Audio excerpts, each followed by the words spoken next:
विश्वास धरणाऱ्या बरोबर ही चिन्हे असत जातील. परत एकदा, ते काय करतील? माझ्या नावाने काय काढतील? भूते काढतील. थांबूया. शक्ती कुठलाही प्रादुर्भाव, कुठलाही सैतानाचा प्रादुर्भाव मला माझ्या कुटुंबावर, माझ्या देहावर, माझ्या स्थितीवर, माझ्या फायनान्सवर, माझ्या आरोग्यावर, माझ्या ज्या स्थितीमध्ये मी आहे त्याच्यावरती असणार नाही. का? पुन्हा एकदा तुम्हा सर्वांचं मी प्रभू येशू ख्रिस्ताच्या नावात अभिवादन सादर करतो. यावेळेस आपण जो विषय पाहत आहोत या महिन्यामध्ये, फेथ इन जीसस, येशूवरील विश्वास, हे त्याचं टायटल आपण पाहत आहोत. लूका सुवर्तमान याचा 9वा अध्याय 37 ते 43. भूतग्रस्त मुलाची रोगमुक्तता. नंतर असे झाले की दुसऱ्या दिवशी ते पर्वतावरून उतरल्यावर मोठा लोकसमुदाय त्याला येऊन भेटला. तेव्हा पहा, लोकसमुदायातून एक मनुष्य मोठ्याने ओरडून म्हणाला, गुरुजी, मी आपल्याला विनंती करतो, माझ्या पुत्राकडे पहा, कारण तो माझा एकुलता एक आहे. आणि पहा, कोणीसा आत्मा त्याला धरितो आणि तो एकाएकी ओरडतो. तो त्याला असा पिळतो की त्याला फेस येतो, त्याला पुष्कळ ठेचतो व त्याला लवकर सोडित नाही. एक गोष्टीला अंडरलाईन करा, काय काय त्यांनी केलेले. आपल्या शिष्यांनी त्याला काढावे म्हणून मी त्याचकडे विनंती केली, परंतु त्यांना काढता येईना. येशूने उत्तर दिले, हे अश्रद्धावान व विपरीत पिढी, मी कोठवर तुम्हाबरोबर राहू व तुमचे शोषू? तू आपल्या पुत्राला इकडे आण. तो जवळ येत आहे इतक्यात भूताने त्याला आपटले व पिळून टाकले. येशूने त्या अशुद्ध आत्म्याला धमकाविले आणि मुलाला बरे करून त्याच्या बापाजवळ परत दिले. हा देवाचा प्रताप पाहून सर्व लोक विस्मयित झाले. देवबाप करो, ही सर्व वाचलेली वचने आम्हाला समजण्यास आशीर्वादाची ठरो. काही काही शब्द नवीन करार हा ग्रीक भाषेमध्ये, जुना करार हा हिब्रू भाषेमध्ये असल्या कारणाने त्याचे मूळ शब्द आणि देवाला काय सांगायचं आहे ते समजून घेणं फार महत्त्वाचं आहे. म्हणून बऱ्याच वेळा आम्ही म्हणतो आमचा विश्वास आहे. हे आमच्याकडनं झालं की आम्हाला असं वाटतं की आमचा विश्वास आहे, पण ज्या वेळेस देव त्याच्या नजरेतून पाहतो तर आमचा विश्वास कुठेच सापडत नाही. आणि म्हणून मी आज कुठे उभा आहे हे आम्ही तपासणार आहोत. तसंच देव म्हणतो की तुम्ही माझ्यावर विश्वास ठेवा.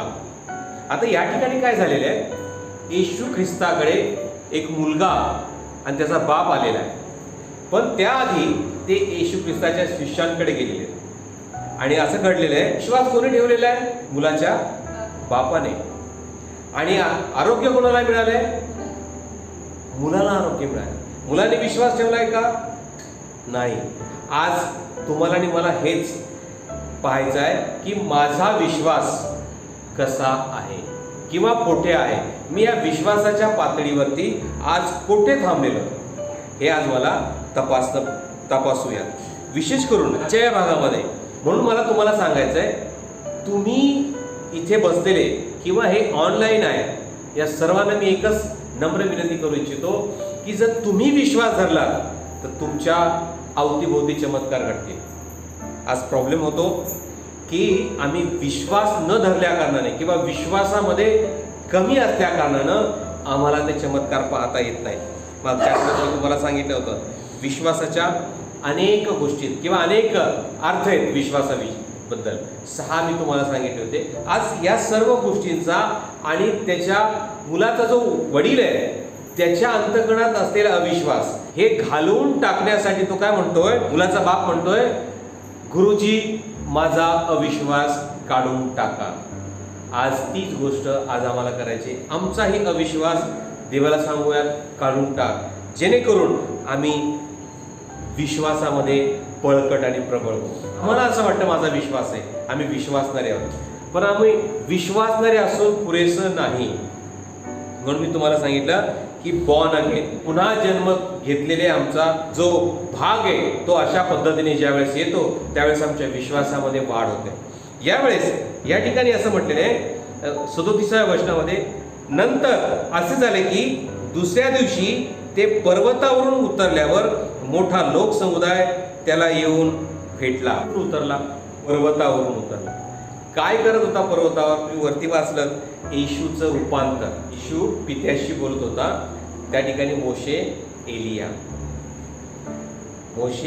आणि येशू ख्रिस्त आणि 3 शिष्य होते. बाकीचे शिष्य लांब ठेवले होते आणि ते 3 जण त्या डोंगराच्या अगदी एकांतात गेले होते आणि त्यांचं संभाषण चालू होतं. आणि इतकं दैवी प्रगट, दैवी रूप त्यांनी पाहिलं आणि ते जे चालू होतं संभाषण, त्या संभाषणात येशू म्हटला की हे कोणाला सांगू नका, जोपर्यंत पुनरुत्थान होत नाही तोपर्यंत कोणाला सांगू नका. आणि खाली हा प्रकार घडत होता. तो काहीच जण लोकसमुदाय त्याच्याजवळ आला आणि आल्यानंतर लोकसमुदायाने त्याला सांगितलं की ह्या मुलामध्ये भूत घुसलेलं आहे. आता त्या मुलात भूत घुसलेलं आहे म्हणजे काय केलंय त्या ठिकाणी आपण पाहिलेलं आहे. आपण टप्प्याटप्प्याने जाऊया. 38, 39, 40, 41 आणि मग 42, 43 एकदम आपण पाहणार आहोत. या ठिकाणी 38व्या वचनामध्ये, तेव्हा पहा समुदायातून एक मनुष्य मोठ्याने ओरडून म्हणाला, गुरुजी. काय म्हणाला? गुरुजी, मास्टर. इंग्रजीमध्ये त्याला म्हटलेलं आहे मास्टर. मास्टर म्हणजे गुरुजी, सर, महाशय, महोदय, अनेक असे शब्द आहेत. पैकी या ठिकाणी ग्रीक भाषेत त्याला 8 शब्द आहेत, 8 अर्थ आहेत गुरुजी या शब्दाला. आणि त्याचा 2च मी तुम्हाला सांगणार आहे, कारण बाकीच्या गोष्टी भरपूर आहेत. तिथं असं म्हटलेलं आहे क्युरियस. ग्रीक या शब्दामध्ये क्युरियस त्याचा अर्थ आहे ओनर किंवा रेंडर्ड, मालक किंवा ज्याच्या हातात सत्ता आहे, रेंडर. आणि डिस्पोर्ट्स दुसरा जो अर्थ आहे डिस्पोर्ट, त्याचा अर्थ आहे की तुम्ही प्लास्टर लावलेला व्यक्ती पाहिला, प्लास्टर लावल्यावर तो हात कसा असतो, हालचाल करता येत नाही, कडक कसा असतो, त्याला काही ठोकलं तरी ते त्याच्यावरती असर होत नाही, बरोबर. म्हणजे एक कवच त्या हाडांभोवती, हाताभोवती तयार केलं जातं, बरोबर. त्या अर्थाने तिथं असं म्हटलेलं आहे डिस्प्यूट्स. त्याचा अर्थ आहे की देव जो आहे, येशू जो आहे, ह्या ठिकाणी तो गुरुजी असा म्हणतो. याचा अर्थ असा, तो त्याला हे संबोधतो की तू माझ्या भोवती कवचाप्रमाणे आहेस. मस्त आहे का? आणि जो कोणी येशू ख्रिस्ताला आपल्या आयुष्यात खडकासारखं डिक्लेअर करतो, मला सांगू द्या तुमच्या जीवनात तो मास्टर म्हणून खऱ्या अर्थाने काम करू इच्छितो. पण बऱ्याच वेळा आम्ही येशू ख्रिस्ताला मास्टर, गुरु, प्रभुजी असं जरी मुखाने उच्चारतो, परंतु कृतीने हे जे ग्रीक शब्दातला जो अर्थ आहे ते आमच्या वागण्यात किंवा कृतीत येत नाही. काही काही लोक फक्त ऑफिसमध्ये जातात, साहेब आहे म्हणून त्याला फक्त मान देतात, बाहेर गेल्यानंतर काहीतरी ओरडणं, काय त्याला अक्कल आहे का, समजतं का त्याला काय, बरोबर. अशा पद्धतीनं. पण जर एखादी व्यक्ती जर येशू ख्रिस्ताला अशा अर्थाने स्वीकारते, तर मला तुम्हाला सांगू द्या की तुम्ही सुद्धा असे लोक आहात की ते वलय, ते खडक, तो दुर्ग तुमच्या भोवती तयार होतो. आज आम्ही येशू ख्रिस्ताला दुर्ग म्हणून स्वीकारलेलंच नाही.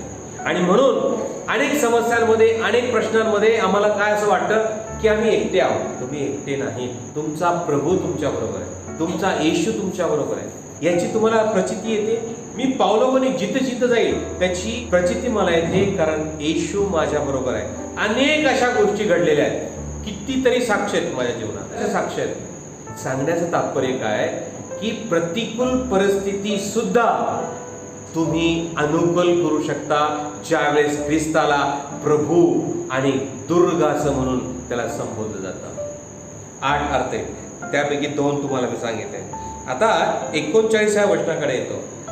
या ठिकाणी काय म्हटले, गुरुजी त्याला म्हटला आणि मी आपणाला विनंती करतो. आता त्याने त्याला विनंती केली. का विनंती केली?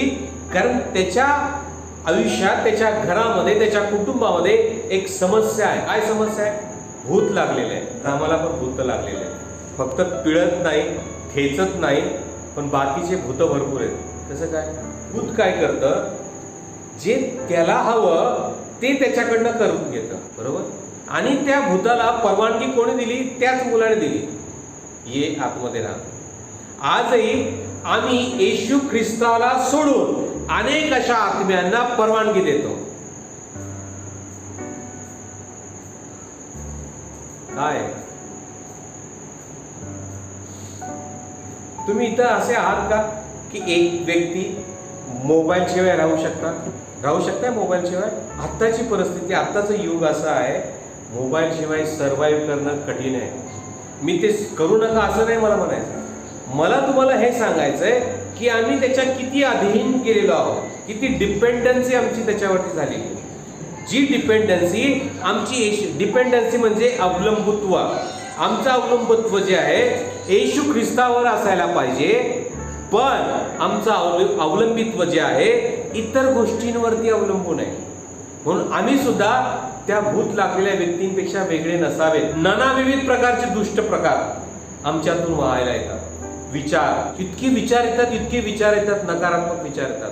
लग्न नसेल तर लग्न होईल का नाही, कसं होईल, एखादे वय असेल कसं माझ्या मुलाचं होईल, कसं माझ्या मुलीचं होईल, नकारात्मक विचार. व्यवसाय करत असेल तर व्यवसायामध्ये धंदा होईल का नाही होईल, आजारपणात असेल रिपोर्ट काय येतील, काय यायचे ते येऊ द्या. येशूने तुम्हाला काय सांगितलंय? मी तुला सोडणार नाही, तुला टाकणार नाही. आहे तेवढा विश्वास माझ्याकडे? बऱ्याच वेळा नोकरी संदर्भात, व्यवसाय संदर्भात काय करावं कळत नाही. अशी परिस्थिती, अशा समस्या येतात आणि मग त्या समस्या, त्या परिस्थितीमध्ये आम्ही वस्तुस्थिती याच्यावरती अवलंबून असतो. कारण आमच्या सबकॉन्शियस माइंडला ती सवय झालेली असते. आणि देवाचं वचन हेच सांगतं की जे दिसत नाही त्यावरती मी विश्वास ठेवावा. आणि येशू हेच सांगत आहे. आणि हीच गोष्ट या ठिकाणी काय म्हटलेली आहे? या ठिकाणी टिअरथ, इंग्रजीमध्ये त्याला म्हटलेले टिअरथ, पिळतो, थ्रोज हिम इनटू कन्व्हर्जन. कशामध्ये करतो? आता हे जे कन्व्हर्जन आहे, एखाद्या वेट लागलेल्या माणसाला जसं येतं तशा पद्धतीनं ह्याला घडलेलं आहे. आजही अनेक जण आहेत, काही या ठिकाणी असतील ऑनलाईन, जे इन्सोमिनिया, बरेचसे मानसिक मनोरुग्णाचे प्रकार आहेत की ज्याच्यामधून झोप न येणं, अस्वस्थता वाटणं, म्हणजे नैराश्याकडे जाणं, सर्व कमकुवतपणा, ह्या सर्व गोष्टी या आत्म्याशी संबंधित आहेत. आज जर तुम्ही हे वचन स्वीकारत असाल, तुम्हाला आरोग्य प्राप्त होणार येशूच्या नावाने.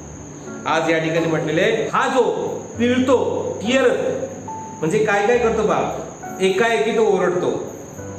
त्या मुलामध्ये किती वयाचा आहे माहित नाही, पण इथं म्हटलेलं आहे एकाएकी ओरडतो, त्याला पिळतो, त्याला असा फेस येतो आणि त्याला पुष्कळ ठेचतो. ठेचावर तुमच्या हाताला तुम्ही जर असा धक्का लागला, पडलो, 2 दिवस गुडघा दुखायला लागला, किती त्रास होतो. हा त्याच्या अंगाला, शरीराला ठेचतो. कोण असं करेल? आज खऱ्या अर्थानं आम्ही सुद्धा तसंच करतो. कोणत्या दृष्टीने?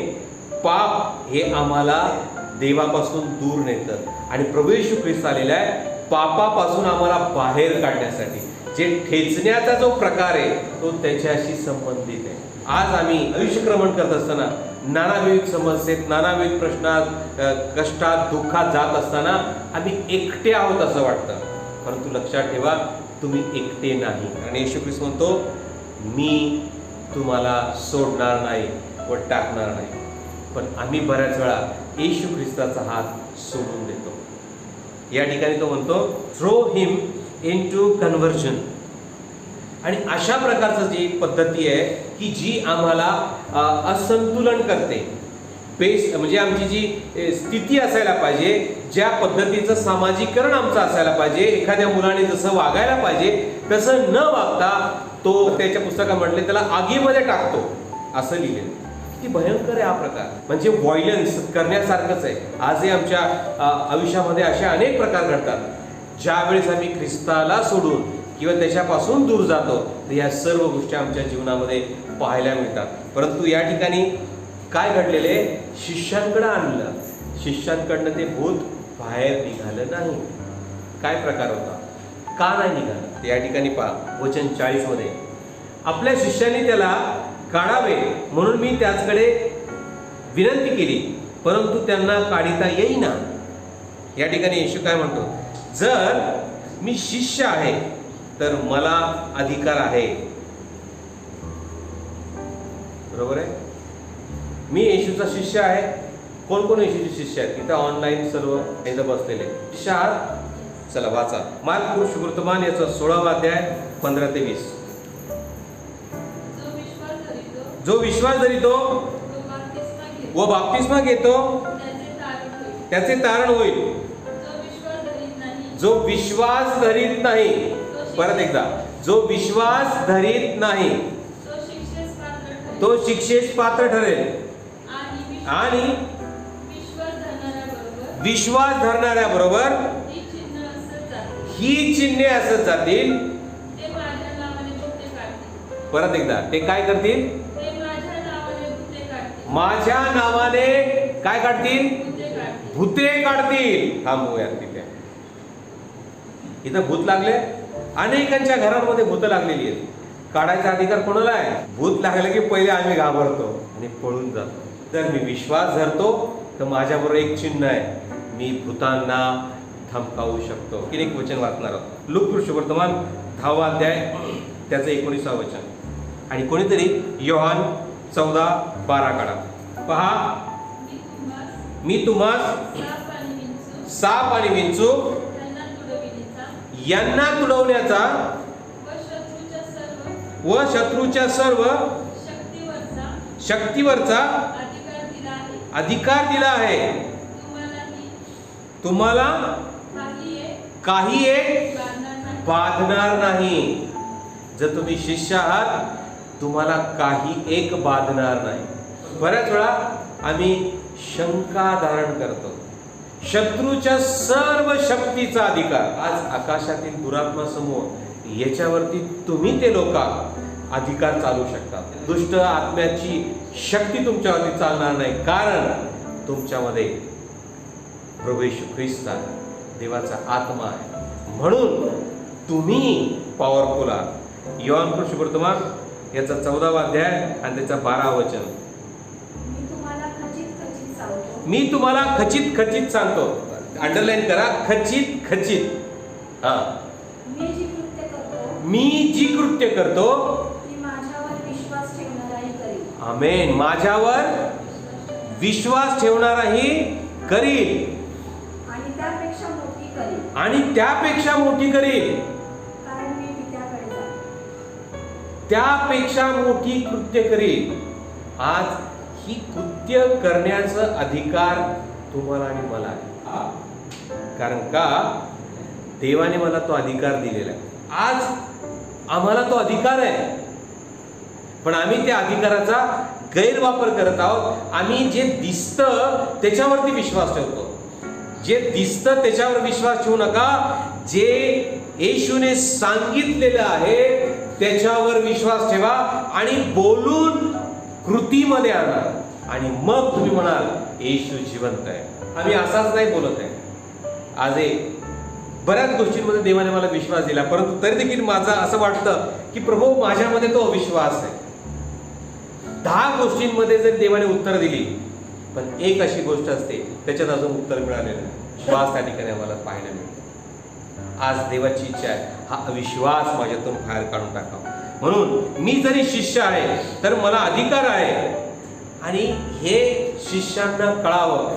आणि एवढंच नव्हे तर तो काय म्हटला की किती काळ मी तुमचं सोसू. येशू तसं म्हटलं. आजही येशू आमच्यावरती किती वर्ष झालेत आज आम्ही विश्वासणारे आहोत.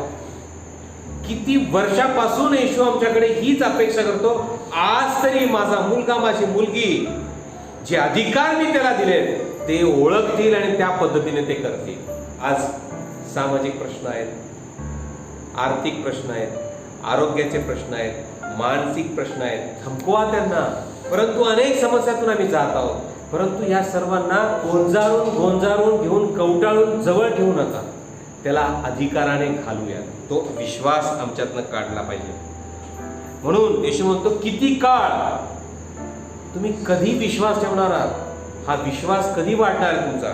पुढं 41व्या वचनामध्ये काय येशूने उत्तर दिले, हे अश्रद्धावान व विपरीत पिढी, मी कोटभर तुम्हाबरोबर राहू व तुमचे सोसू.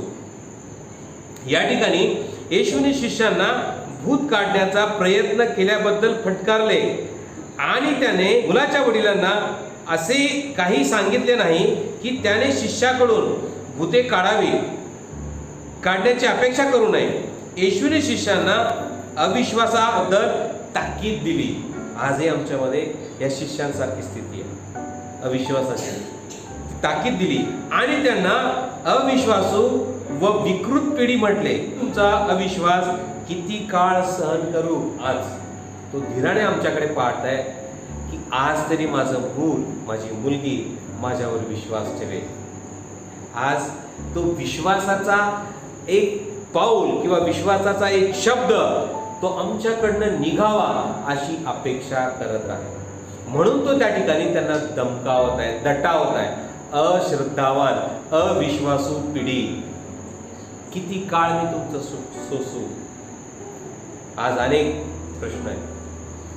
परंतु आज पाठ बरी होईल का? कंबर बरी होईल का? मूळव्याध बरा होईल का? कॅन्सर, काय कॅन्सर सारखा आजार बरा होत नाही. पण येशू ख्रिस्त सांगतो, कुठलाही जगातला आजार असेल तो तुमच्या समोर थांबणार नाही. All infirmities has gone.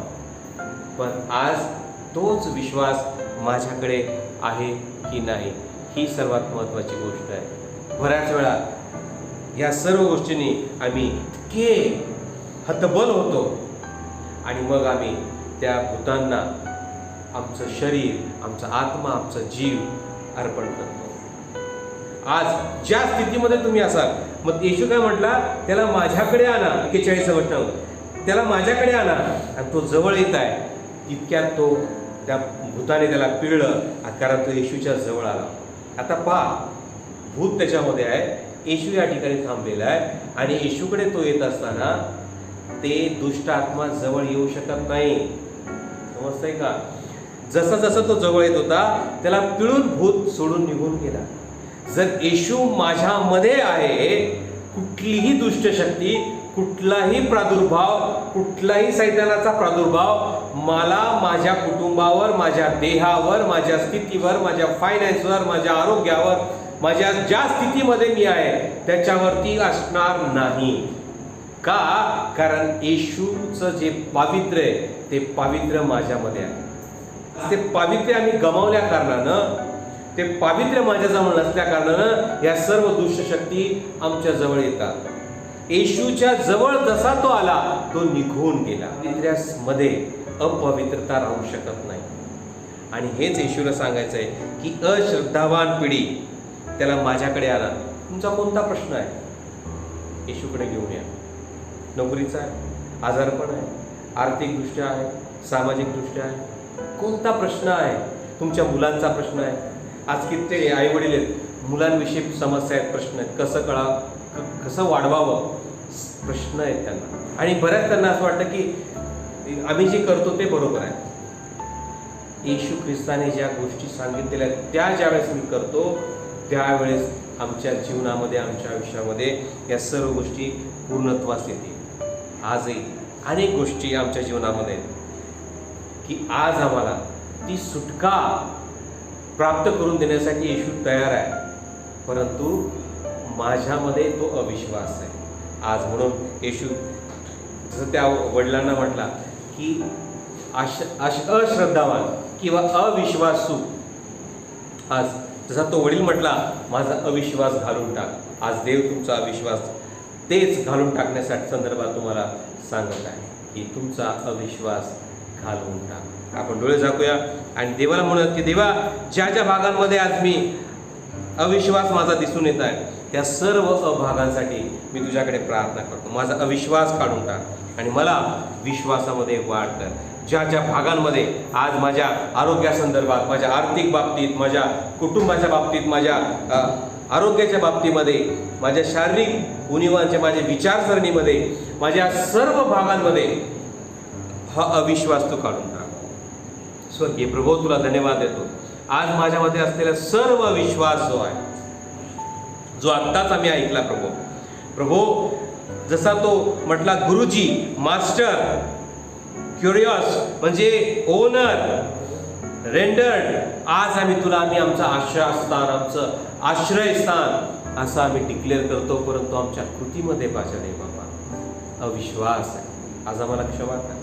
आज या सर्व तुझ्या लोकांना, तुझ्या शिष्यांना जी आज्ञा तू दिली, जे वचन आत्ता आम्ही ऐकलेलं आहे प्रभू, मार्क, लूक आणि योहानप्रमाणे प्रभू, तो अधिकार तो आम्हाला दिलेला आहे. आणि त्या अधिकारवाणीने आज आम्ही डिक्लेअर करतो की प्रभू, तू आमचा राजा आणि प्रभू आहेस. आज आमची परिस्थिती बदलण्याचं सामर्थ्य तू आम्हाला दिलेलं आहे. आज ज्या स्थितीमध्ये आहोत ती स्थिती दुष्टाने आमच्यावरती आणलेली आहे, त्याला आम्ही नाकारतो, त्याला आम्ही धिक्कारतो. आणि प्रभू, तुझं सामर्थ्य, तुझं गौरव आज पुन्हा एकदा या ठिकाणात तू प्राप्त करावी प्रार्थना करतो. तुला धन्यवाद देतो प्रभू, तुझी उपकार स्तुती करतो. ज्या ज्या लोकांनी हे वचन ग्रहण केलेले त्या प्रत्येकाला तुझी सुटका मी जाहीर करतो. तुझा विश्वास त्यांच्या अंतःकरणामध्ये आम्हाला वाढलेला पाहायला मिळू दे. आज या विश्वासामध्ये त्यांची उत्तरोत्तर वाढ होऊ दे. सर्व गौरव महिमा तुला दे. येशू आमचा प्रभूच्या नावात या सर्व प्रार्थना विनंत्या तुला सादर केल्या म्हणून ऐकू द्या. आमेन. आमेन.